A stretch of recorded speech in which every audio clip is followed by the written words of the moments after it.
we might not be able to. I don't know. Can anybody see that? So maybe I'll just read it. Or if you guys have it pulled up on your phones, we can, whoever has a phone, we can share with each other and do like that. Pitva papada papadbir asananatmamurtaya prakshamastapasa shanta yata kamanusevaya pitva papada papadbir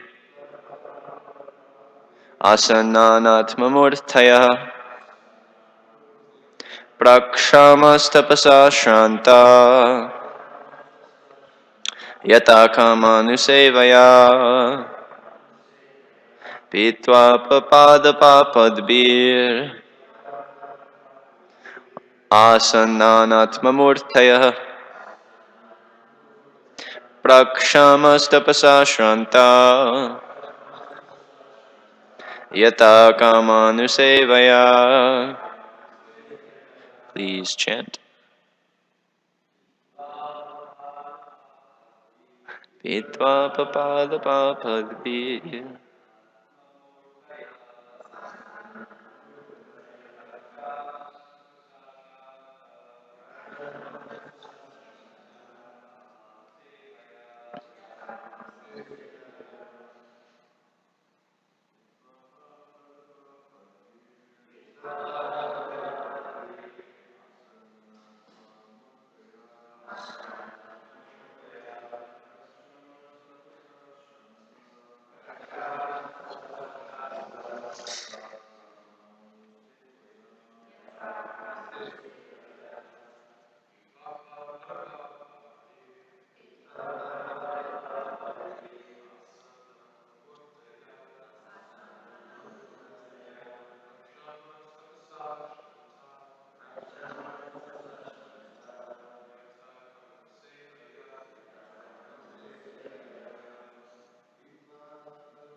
pitva papada papadbir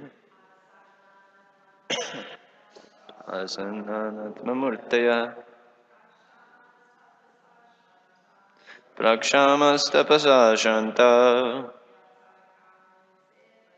yata kamanusevaya. The word for word. Pitva, having drunk. Apaha, water. Pada paha, the trees. Padbhi, with their feet. Asan, assumed. Nana, various. Atma murtayaha, bodily features.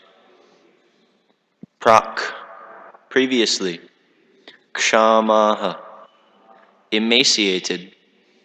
Tapasa, by austerities. Shantaha, fatigued. Yata, as. Kama anusevaya, by enjoying acquired, desired objects. And the translation and purport by the servants of His Divine Grace, A.C. Bhaktivedanta Swami Srila Prabhupada ki jai.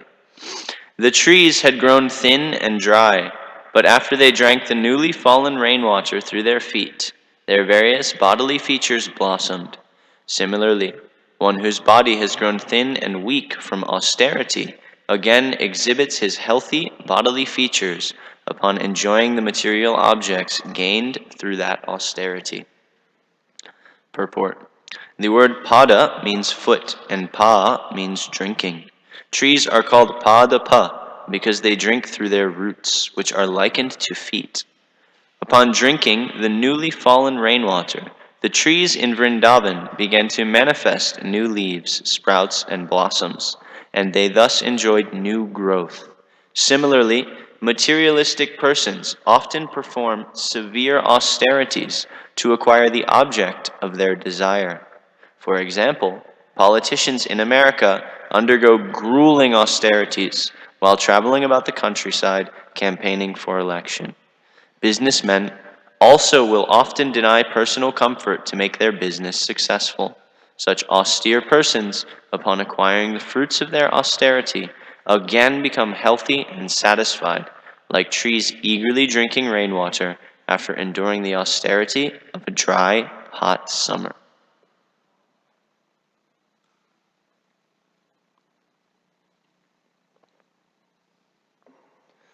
ॐ ज्ञानतिमिनन्दस्य घ्यानञ्जनशलाकया चक्षुरुन्मिलितं येन तस्मै श्रीगुरवे नमः श्रीचैतन्यमनोभीष्टं स्थापितं येन भूतले स्वयं रूपकदा मह्यं ददाति स्वपदान्तिकाम् वन्देऽहं श्रीगुरो श्रीयुतपदकमलं श्रीगुरुन् वैष्णवंश्च श्रीरूपं साग्रजातां सहगणा रघुनाथान्वितं तं सजीवं साद्वैतं सावधूतं परिजनसहितं कृष्णचैतन्यदेवं श्रीराधाकृष्णपादान् सहगणललिता श्रीविशाखान्वितंश्च हे कृष्ण करुण सिन्धु दीनबन्धु जगत्पते गोपेश गोपिकान्त राधाकान्त नमोऽस्तुते तप्त कांचन गौरंगी राधे वृंदावनेश्वरी विश्वभानुसुते देवी प्रणमामि हरिप्रिये मुखं करोति वाचालं पङ्गुं लङ्घयते गिरिं यत्कृपं तमहं वन्दे श्रीगुरुं दीनतारिणं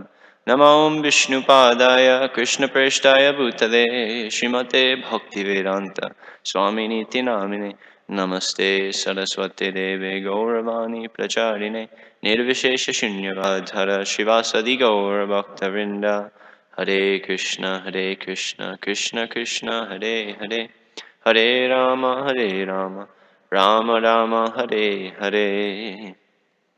So I'll just reread the translation. The trees had grown thin and dry, but after they drank the newly fallen rainwater through their feet, their various bodily features blossomed. Similarly, one whose body has grown thin and weak from austerity again exhibits his healthy bodily features upon enjoying the material objects gained through that austerity. So this chapter is very interesting because it gives these metaphors not only in a devotional context, but also to teach about the ways of the world. We hear about one thing that sticks to mind is farmers, they reap the benefits in the fall time of harvest after the rainy season, and all of the people who think they're sophisticated and don't want to do any farming, don't want to cultivate the land, they're cursing themselves. Oh, why am I'm not reaping any benefits now? This farmer, he's so rich at this time. He has so much payoff from his farming, and I'm so stupid. I didn't plant anything because I thought, oh, he's just a simple farmer. Look how hard he's working. And so in the same way, materialistic people, they don't put in the effort, and then when they see efforts pay off that they previously were disregarding, they curse themselves. And so here, we're specifically hearing about, some of our acharyas comment that this verse is about yogis. It's about tapasvis. And so they do long austerities. They wade and wade. And we hear about them sitting on mountains for thousands of years and slowly reducing their eating to the point of just leaves and then just air and then not even breathing anymore, just suspending the life airs. And ultimately, they're waiting for a material payoff. They're waiting for some siddhi. They're waiting even liberation. We can say to some degree because it's a material desire. They're waiting for some payoff. And so these rains and these trees drinking these rains, these padapas who drink through their roots, they're getting the payoff of all of their austerities in the form of the rainy season. So in the same way, the yogis, they wait and they wait and they wait. They do their austerities, and then they get their payoff. They get the fulfillment of the ability to gratify their senses to a much higher level than they could before. And we hear about this a few times in the Bhagavatam, and many times people do austerities to get, again, yogic perfections. They do austerities to go to higher realms in the material realm so that they can enjoy more and more and more. And so that's what this verse is particularly pointing out, this kind of cycle of austerity and enjoyment. Austerity and enjoyment. austerity and enjoyment. And in the purport that the disciples of Srila Prabhupada have written, they've also highlighted how this happens in the regular world. That businessmen, or we can say, in my experience, college students, people all over, they go through so much grueling austerity in an effort to find a secure place in the world, in an effort to find a place from which they can comfortably enjoy. We hear about people opening 3 businesses at once, or so many, any number of things, crazy things. College students eat ramen for 4 years, so that they can afford to go to the really, really, really prestigious school that they're in the hopes that they're going to land somewhere that is comfortable, where they can live their dreams from. I was in New York City for 3 years, and the air of New York City is that everyone that is there is undergoing the austerity that they're undergoing in the hopes of making it. A small number of people have made it, and they live in the apartments right around Central Park, and they're doing really, really well. They're making $500K a year, $700K a year. They can afford to spend $15,000 a month on a new apartment, and every year switch just for the prestige of, now I'm on the north side of Central Park. Last year I was on the west side, But everybody else, the 99%, especially the people in Manhattan, they're living in a $3,000 a month, 1 bedroom, not even 1 bedroom, sorry, a studio, 1 room apartment, with the hopes that they're going to score and make it. They're doing all this austerity through the year, through the summer, and they're hoping that, when are the rains going to come? When are the rains going to come? It's going to fall on me, and then they can make it. And the result of this is mostly it's dashed, because the 1% that number doesn't grow so much. The people who are successful, the people who make it. Just like with the yogis, the ones who are successful, Krishna says in the Bhagavad Gita, it's a very, very difficult process. Not so many people are successful at this austerity and at making it. Actually, because there are many, many obstacles that are placed in the way, just like in material life, of somebody who tries to be successful by their own means.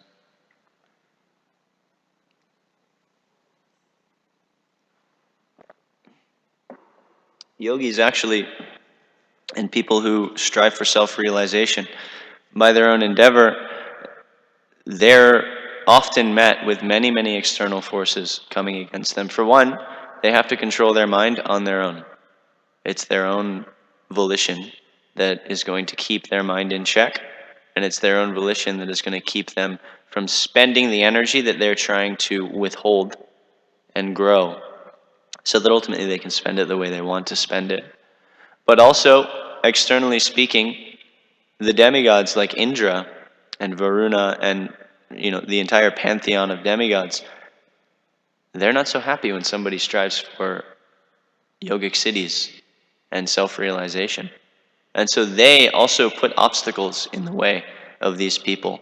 This is actually one of the principal differences between I don't know about principal differences, but it's a big difference between the practice of bhakti sadhana and gyan sadhana, is that for somebody who practices gyan, somebody who practices yoga, the demigods, they're a little bit afraid, because they know this person has some selfish intention. And if you get powerful enough in your sadhana, so to speak, and you amass enough energy, you can usurp them from their position. We see Indra wasn't so happy. Indra wasn't so happy with Yudhishthira. Even though Yudhishthira was a Bhakta, he was acting on the platform of a king, and so he was carrying out dharma. He wasn't so happy with the 100 horse sacrifices of Yudhishthira. Or Prithu Maharaj, he actually got in the way of. So with Prithu Maharaj, Indra, he was afraid that if he does 100 horse sacrifices, he'll be qualified to actually kick me out of my position. And so he went and he screwed up the sacrifices, 97, 98. And finally Prithu Maharaj gave up because he was a devotee, so he understood that anyway, this isn't important. I don't need to do this. And similarly, we see Vishvamitra, a yogi. He was meditating for thousands of years because of his desire, as Chandrapali Maharaj was telling us the other day, to get the power of a brahmana, because he met Vashishta Muni and he thought, what is the point of me being a king? Because he was a great Kshatriya. He thought, why be a king? If this Muni, he has a cow who can just obliterate all my soldiers, obliterate everything I have. The real power is with the Brahmanas. And so he sat down to do austerity to become a Brahmarshi. And in his endeavor to become a Brahmarshi, the demigods became a little afraid. They thought, oh no, he's becoming powerful. He could take one of our positions. If he gets powerful enough, he can decide, I want what you have. And then he can have it, because that tejas is like the currency of the higher realms. And so they started to send him, quote unquote, boons. They said, okay, you've done really well, we're pleased with you. You can become a Rajarshi. And Vishvamitra said, no, I'm okay. I'm going to sit here. I'm just going to keep breathing. I'm going to keep doing austerities, I don't want to be a Rajarshi. That's not big enough. I want to be a Brahmarshi. And so the demigods say, oh no, he didn't go for it. They always go for it. They go for the trap. But this Vishvamitra, he's intelligent. So then they thought, how can we stop him? How can we stop him? What can we do? So then we hear this story that Indra sent Menaka. Was it Menaka? I believe, yeah. There are a couple really, really beautiful apsaras. There are many, but there are a couple principal apsaras in heaven that are the most beautiful women that can be imagined in the material realm. And so Menaka was the most beautiful of all of them. And so Indra sent Menaka to Vishvamitra to bewilder him. And just by the tinkling of her ankle bells, Vishvamitra's meditation was disturbed, and then he saw her, and then they had conjugal affairs, and then everything's gone. And he thought afterwards, after he enjoyed, no, I've wasted everything. Thousands of years of austerity, completely wasted. Why? Because the demigods, they're not happy when one who still has some selfish tinge of motive starts to climb this ladder. And so they put any number of obstacles. At the end of the day, he sat down and he did more, and he eventually became a Brahmarshi. But the path was rife with struggle, as Krishna explains in the Bhagavad Gita, that the path is troublesome. It's just troublesome in and out. There's nothing but trouble for those who try to reach self-realization or reach some level of evolution on their own means. And I thought this was interesting because this verse kind of speaks to me in my own realization that austerity is not really the process of the bhaktas, which is something that in the beginning we kind of need. We need this idea that, okay, yes, A plus B equals C. I do this, and in that way I'm going to get this. But we learn that actually the process is much more subtle. It's not based on us restraining the senses for a particular period of time and getting some payoff, like the trees do in this verse. They wait and they wait and they wait, and then the rains come. And the yogis, they wait and they breathe, and then they stop breathing, and then payoff comes. They get what they wanted. For a bhakta, the process is quite a lot different. It's not really our process to just plug in austerities, because we're looking to do something altogether different. The process of bhakti is actually the only path which leads one to what we can call true selflessness, and truly acting with one's body, mind, and words for the benefit and the pleasure of somebody else. That somebody else particularly being Krishna.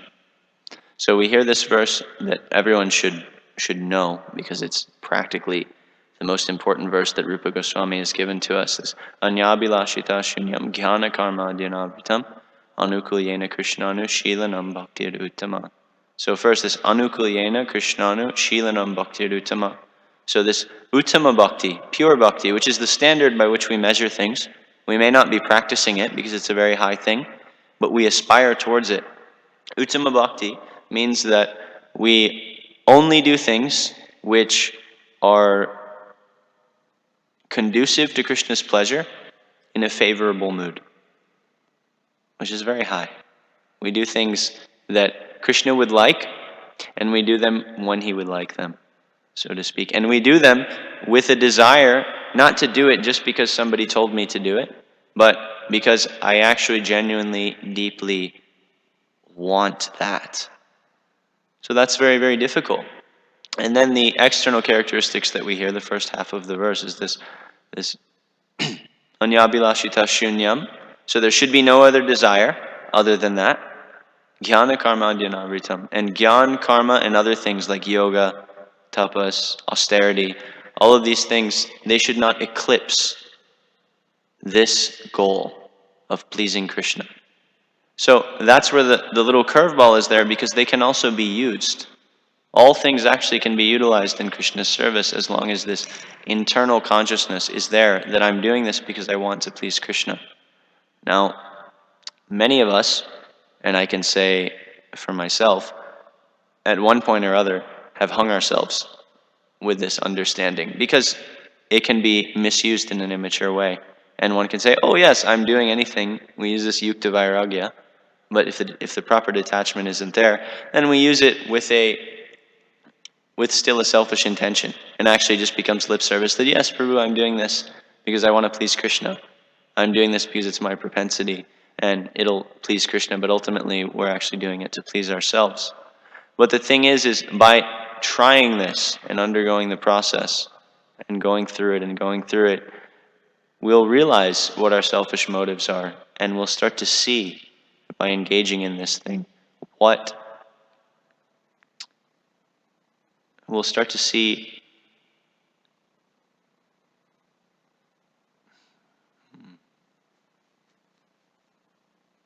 I just can't think of the exact words.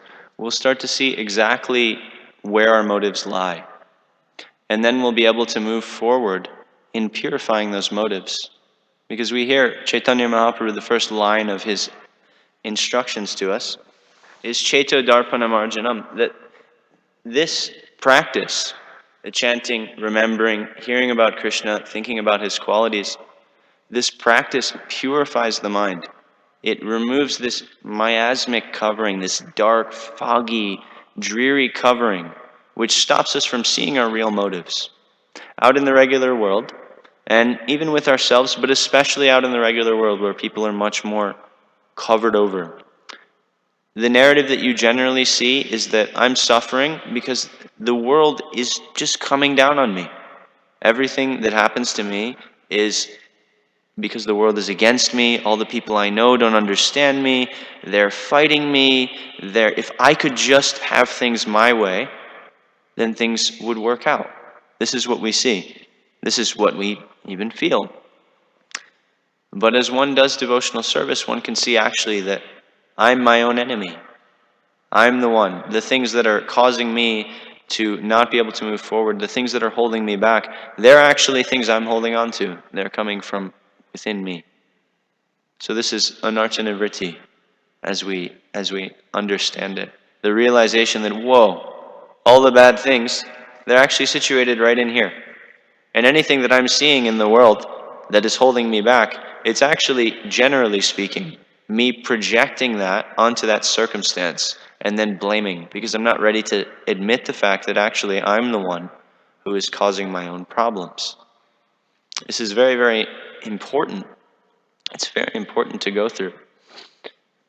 And it can be affected by this Chaita Darpana Marjanam, by hearing the Bhagavatam, by chanting Krishna's names, by trying as much as we can to undergo the process of remembering what we've heard and think about it and wonder about it and question, how can I apply this to my life? What can I do? How can I grow?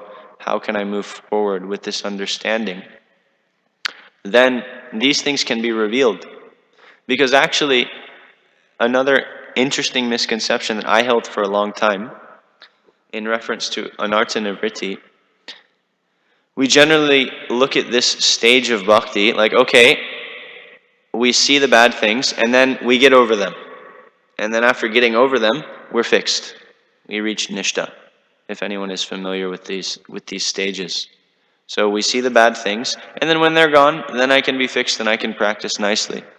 But actually, some of our acharyas, they explain that nishta doesn't mean that the anarthas are gone. Nishta doesn't mean that, okay, I've found them and I've removed them by the practice of my bhakti. Nishta actually means I've come to the point of realizing that the only way these things are going to go away, because I'm actually powerless, the only way these things are actually going to go away is if I find a way to cling on to the process of bhakti.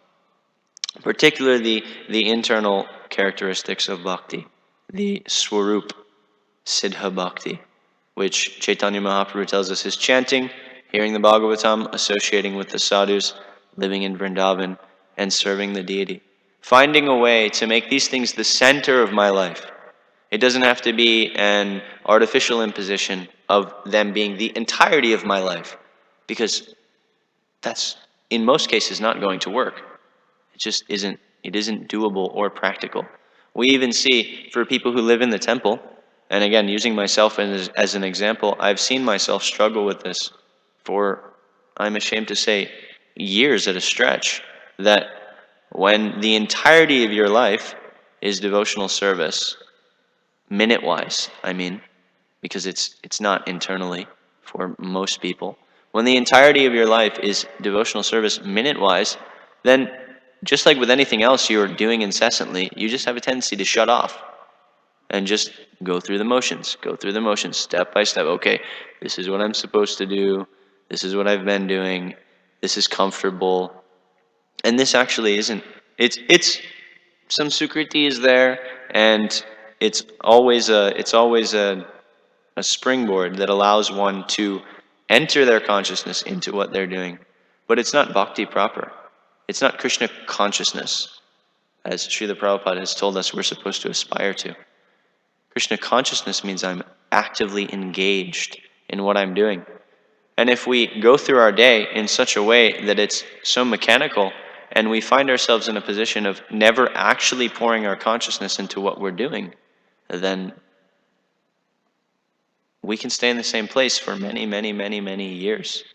Maybe lifetimes, but at least years and years and years. But the positive side to that, because that's a little morbid, is that as soon as we pour our consciousness into this thing, the results can come very, very quickly. As soon as we actually start to think about what we're doing and why we're doing it. And even slow down, because a lot of times we have the sprint mentality in what is actually a marathon race. We have the idea that, yes, if I just make it, if I just get there, if I just keep going, eventually I'm going to reach the goal and get there and be there. But actually, because bhakti it's a consciousness, it's a lifestyle, it's not something that is accomplished. It's something that is acquired and done and adapted to. Because bhakti is a lifestyle, it's more like a marathon. It's something that we settle into and we keep going at, we keep going at. It's not so much about this pendulum, because that sprint mentality, it comes from this same place, this kind of material consciousness that, just like these trees and just like the yogis, I'm just waiting to get that result. What I'm doing right now is hard and difficult, but I know if I just do it, keep pushing the button, eventually the result is going to come. So Krishna shows us, often the hard way, most of the time the hard way, because that's what we need. It's what I needed and what I still need, that this isn't going to work. The result is going to be withheld. It's going to be withheld. It's about a marathon. It's about finding what we can do and what is actually appealing about bhakti, because so much is appealing in this process. So much is wonderful and sweet and amazing. We have this book. We have the holy name, which as you chant the holy name, then eventually some drops of sweetness come from it. It stops being this bitter, terrible, difficult thing. I often say this. I remember when I first started chanting, I started with one round, and it was literally mentally the most painful thing I'd ever done in my life. I remember having the japamala, and I didn't even have a bead bag. I just ordered a japamala on the internet, and I would chant. And when you start, maybe it takes 7, 10, maybe 12 minutes if you chant really slow. And I would chant. And then I would glance at oh my God, we're not even halfway. It's not. When is this going to be? Just one round, mind you. Oh, really? It's not 3/4 yet? Oh my God. I'm not exaggerating. This is how it was for a month. And then after a month, I thought, oh my God, okay, I have to go to 2 because that's what I said I was going to do. Now I'm going to do 2 for a month. And then it was just as painful. It was so bad. And I was thinking, how do people do 16 rounds of this? But eventually, as you chant for years and you go on and you go on and you go on, it becomes a little easier. And then one reaches a tipping point where, or Acharya Nishta knows because he really likes the holy name, you can sit down and you can maybe chant 64 rounds. And after you do that a couple times, maybe, wow, this isn't a horrible thing. This is actually nice. It's not always nice, but I've had a glimmer of the niceness. And so the sweetness starts to come out. A little taste starts to come. We read the Bhagavatam, and again, taking myself as an example, I went through about 8 cantos of the Bhagavatam with the idea that I'm going to finish this book because that's what I'm supposed to do. That's what they told me was required. So I made that my race. I need to finish this because that's going to affect what I want. And then after a certain point, I realized, wait a second. This is really, really beautiful. And then slowed down. And because of the association of some other devotees who are actually tasting this book, I was able to see that I'm doing this the wrong way. And then, when I started pouring my consciousness towards the Bhagavatam, lo and behold, some small results started to come. Because this is the process, actually. This is what Rupa Goswami tells us in the Upadeshamrita, which is the book of our movement for neophytes. As I've heard a few wonderful devotees say, it's Rupa Goswami's book for people who know nothing about bhakti. He starts by saying, control your tongue, control your belly, do all of these things. Then he elucidates what a bhakta should do and what he shouldn't do. He elucidates how he should interact with other bhaktas. And then he comes to saying what the process is. And he says that we do kirtan, we do su-kirtan, so we do nice kirtan, which I won't define now, but can be broken down into many things. And then anusmritya, we think about Krishna. We remember the things that we've heard. And Srila Bhaktisiddhanta, in commenting on this verse, Prabhupada quotes his guru, Srila Bhaktisiddhanta Saraswati Thakur, and he says that a neophyte devotee, one who is in the very beginning stages of bhakti, he should constantly hear Harikatha. He should constantly hear the Bhagavatam, spoken by people who know the Bhagavatam, and he should constantly read so that he can have an understanding of the process that he's going to undergo. And then we can get out of this sprint cycle of burning out and then giving up and then thinking, okay, yeah, I'm not so burnt out. Let me try to sprint again. Because it only causes suffering, pulling this pendulum. And we often do this with austerities.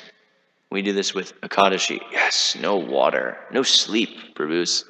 No water, no sleep. Okay, I'm not going to eat sweets anymore ever. Many brahmacharis, at some point or other, they take this vow that, all right, it's time to be a serious bhakta. No more sweets. No more things that taste good. No more salt. When I came to the Harinam ashram, I saw the prasadam and I thought, wow, this khichdi looks so good. And they made that sabji. It looks wonderful. The Harinam ashram is in New York, where I served for 3 years. There was no salt. One devotee had convinced all the cooks there that salt was poisonous and it was really, really bad for brahmacharis, and because it's sense gratification. And so for 2 months, there was no salt in anything. Luckily, they didn't ban salt from the house, so we just went and got the salt shaker, and the salt shaker then took extreme prominence on the table, but they didn't cook with salt. It's ridiculous. It's just ridiculous, this idea of austerity. And what happens? You pull the pendulum. No salt, no salt, no sweets. No this, no that. No. And the only thing you're thinking is no. And then your mind, you can't handle it. You can't handle this idea that, okay, my whole life is based around no. and you break. And then you go and you eat 25 cookies, or you quadruple salt whatever you eat. Or you eat 4 bowls because you haven't had satisfaction in 2 months. So then you just eat and eat and eat, and your body just quadruple salt whatever you eat. Or you eat 4 bowls because you haven't had satisfaction in 2 months. So then you just eat and eat and eat, and your body just, your mind just craves that thing that you were rejecting. So our process is different. Our process is to take something wonderful and then understand that, wow, I was enjoying something inferior. I was enjoying something that wasn't really worth it. To not eat as a Gaudiya Vaishnava means that my sadhana has become so wonderful that I don't want to interrupt it, to go take a break to maintain my body.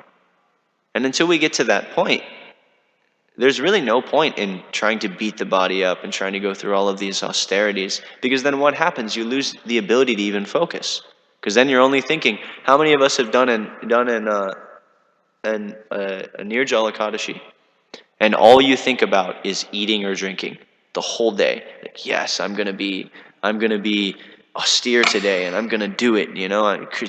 This is gonna make Krishna happy. That for the next 24 hours of my life, I'm only gonna think about water. Actually, what will make Krishna happy is if for the next 24 hours of our life we think about him, which is the purpose of Ekadashi. And if it's so ecstatic, if you're with a devotee who's speaking, you're doing really amazing kirtan, and you can also avoid water because the mood is there and you're being encouraged and your senses are active in remembering Krishna, then that's okay. But if we just sit down and not drink water, and then we're chanting japa and we're just water, food. Oh man, they made Ekadashi puris. They never make Ekadashi puris. Oh man. If we're thinking like that, it's not really going to do anything. It's not, there's not so much benefit there. So austerities for us, they mean I'm tasting something wonderful and I don't want to taste anything inferior anymore. When we're not on that platform, we just do what is necessary, which is more difficult in a sense, to find that balance where I can take things in a moderate way so that I can keep going. But this is actually sustainable. Finding a balance in our life, finding a way that this is conducive for my practice. Okay, I like sweets, so I don't have one every meal, and I don't have 10 of them when I eat them, but here you go, mind, you take a little sweet, and let's go chant Hare Krishna. We bargain with the mind like this. Actually, Krishna says in the 11th canto, Chandramauli Maharaj, he shared this with us at I think his final presentation. There's a verse where Krishna says, the highest form of mental control is to regard the mind. And he says it's like a horse. I don't know if any of you have rode horses. I've done it once. It's pretty scary. I can't imagine riding a horse that isn't broken. But when you want to break a horse, if you're a horseback rider, you have to understand a horse is about 15 times as strong as you are. If it's a weak horse, they're really, really strong. So you don't just put the thing on its face and then just crank on the, what's it called, the bridle. You don't just crank on the reins, because what that does, it digs into his lip, and it hurts. And so if you do it right, the horse is like, okay, yeah, I get it. Let's stop. But if he's not broken, and you just crank on that rein, then that horse is going to get pissed off. And he's going to say, hey, dude, you're digging into my lip. And he's going to throw you off and stomp you. So this is the mind. We're dealing with a very, very powerful thing that in many cases is much more powerful than us. And if we make it angry, then we're going to lose the battle. I'm sure all of us have been through that, where against our wishes, against our will, we're doing exactly what we know we're not supposed to do. We're doing exactly what we don't want to do anymore. We've fallen into something, whether it's eating, whether it's any type of vice. This is generally because those reins, we try to pull them so hard, and then the mind says, enough with you. I'm done with this. I'm not gonna deal with this. So Krishna says, an expert horseman, he chooses his battles. The horse wants to run this way. Okay, I'm still on your back. You run that way for a little while. And then the horse becomes a little pacified because he doesn't feel like he's being controlled and locked down. And then you can say, well, why don't we go this way for now? Let's Let's go over here. And then he may listen. And through the process of doing this, breaking off, coming back. Breaking off, coming back. Choosing your battles, becoming expert at dealing with the mind. Becoming expert at dealing with your senses. The mind eventually becomes broken and the horse comes under control. So this is the way the Bhakti Yogi does with Krishna consciousness. He says, okay, you want to eat a sweet, but we're going to go read the Bhagavatam afterwards. We chant 16 rounds now. This is what we do. Okay, you want this or you want that? I don't really want this, but take a little and let's keep going. Keep going, keep going, keep going. As I said, this is Nishta. This is the understanding that, okay, I have to do whatever I can to make sure that I keep doing this process. I keep going. I keep being engaged in bhakti. So these were some thoughts. It's 8:25. If there are any questions, comments, or corrections, please. This was a little bit rushed. I heard last night that I would give class, and then when I read this verse, I thought, oh man, it's difficult. How will I expand on this? So please forgive me if it's been dry at all. Yeah. Acharya, you have something? If there's nothing, Harisham.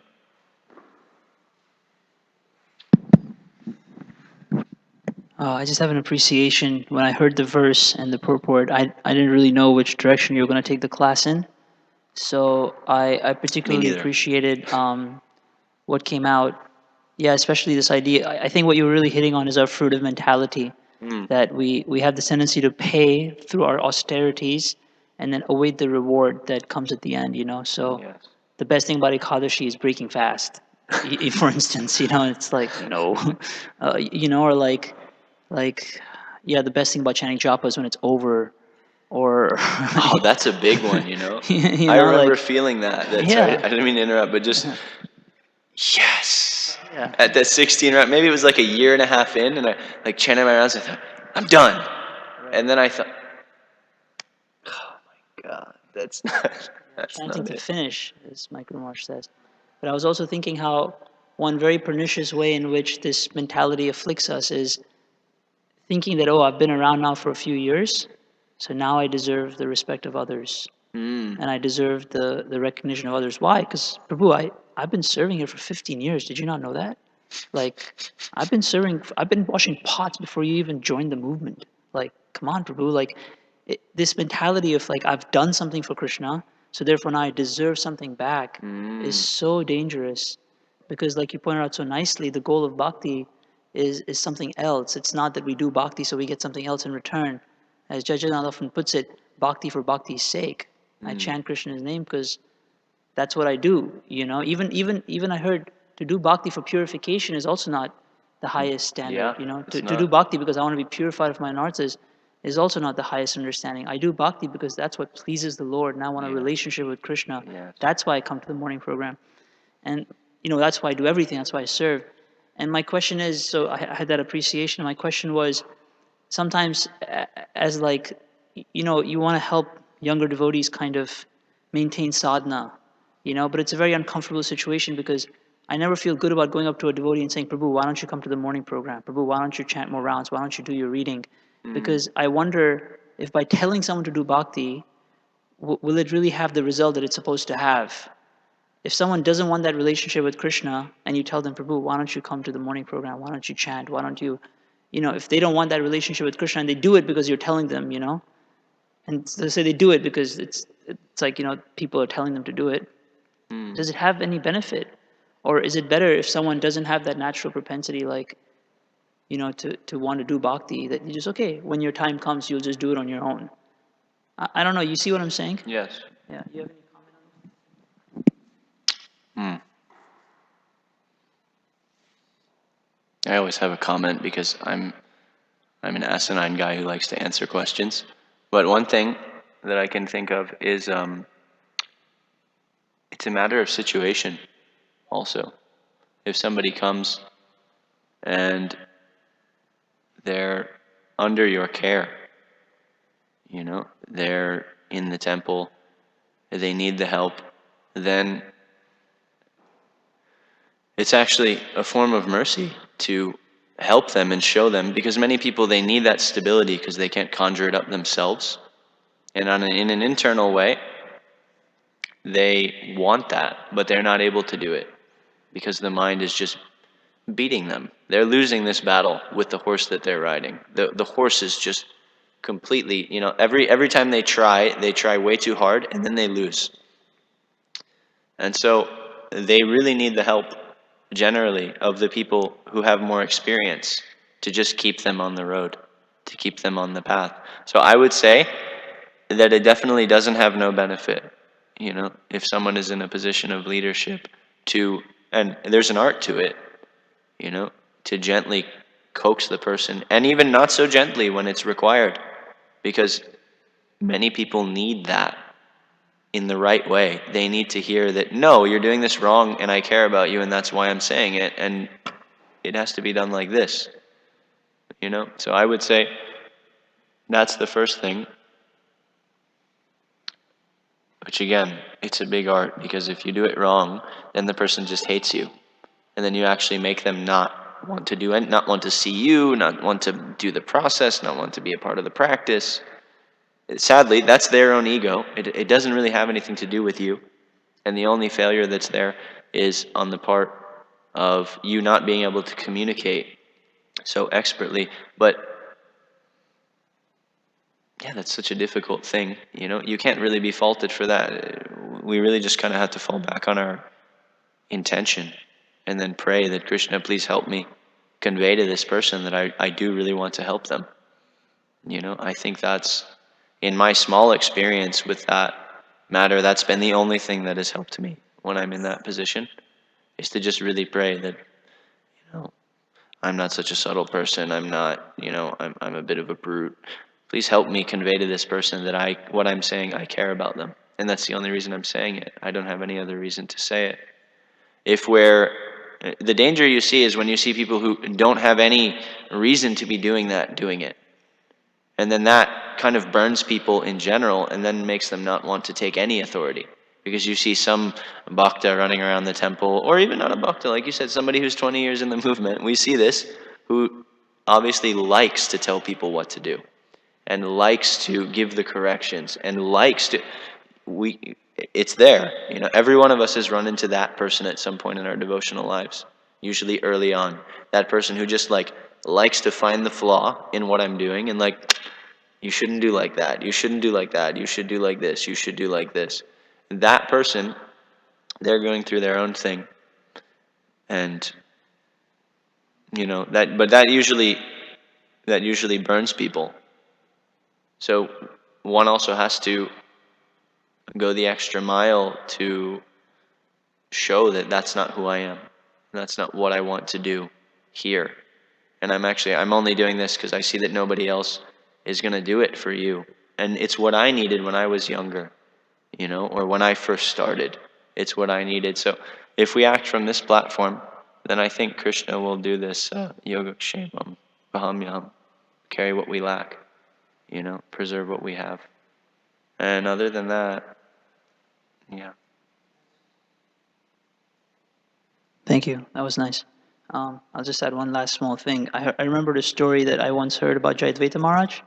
It's really sweet. If anyone who doesn't know who Jayadvaita Maharaj is, he's like, how would you describe Jayadvaita Maharaj in one line? Sadhu.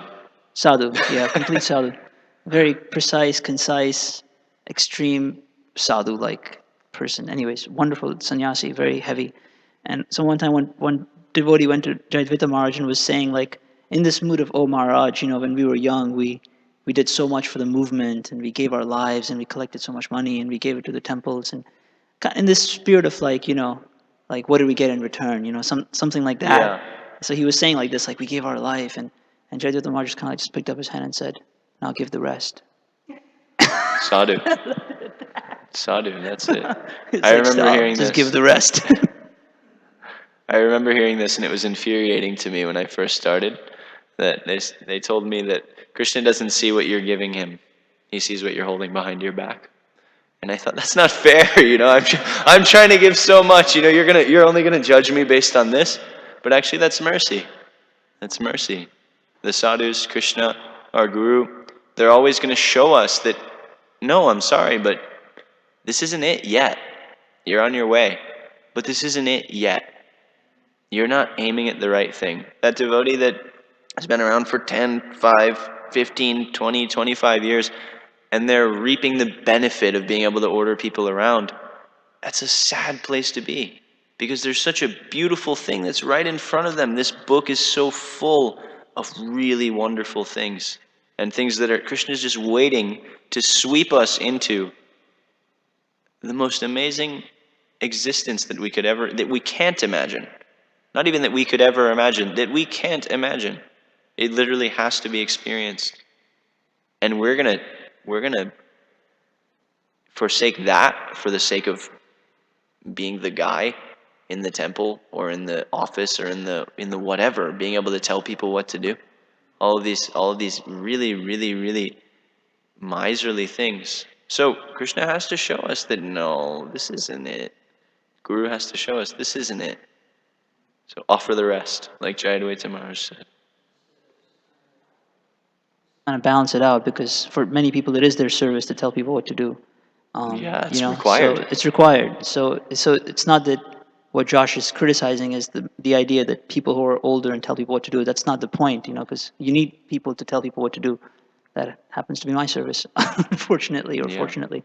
But it's more the idea of like enjoying that sense Exactly, of like that's what I said. you know, oh, I'm senior and now I can tell you what to do, and kind of not so much thinking about the other person as a devotee or having their own Krishna consciousness, right? But having a sense of control or power over somebody who's younger than you, because stemming from the fact that one thinks, oh, I've been around for so many more years, so therefore I can, you know, control you. Yeah, it's coming That's from this that's false what's ego. being addressed here, not the idea that if someone is older and giving us guidance or directions, that's not good. That's very good.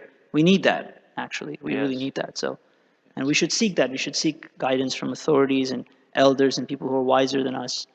Yes. That's very good, actually. Yeah, it's But basically, it's a point for us. We shouldn't think like right now, you know, like if you're a younger devotee, you shouldn't look at the older devotee and think, oh, wait till I get there, then I'll start command all the young bhaktas, you know.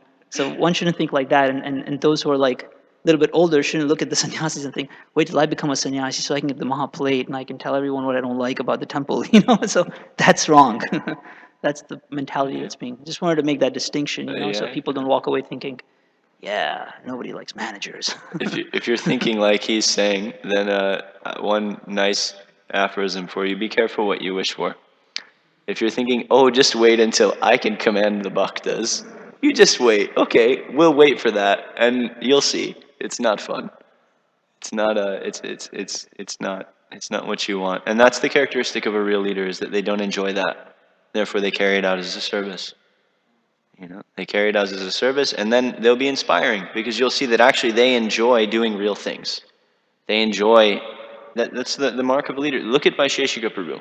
You know, I've seen there are choice times for Vaisheshika Prabhu, who is such a wonderful devotee, such a wonderful Vaishnava. He has to be heavy with people, usually on the sides, and you usually hear this story because he doesn't enjoy doing it, he doesn't put it on a stage. But he's got to be heavy with people. But even the people he's heavy with, his disciples, whoever, they're not affected by that, because they see he's just absorbed in Krishna consciousness. He's fully absorbed in his desire to be Krishna conscious. So, like that. This is the mark of a real leader. Anyway, if there's anything else from anybody, and if not, we'll stop. Grantaraj Srimad Bhagavatam Ki Jai.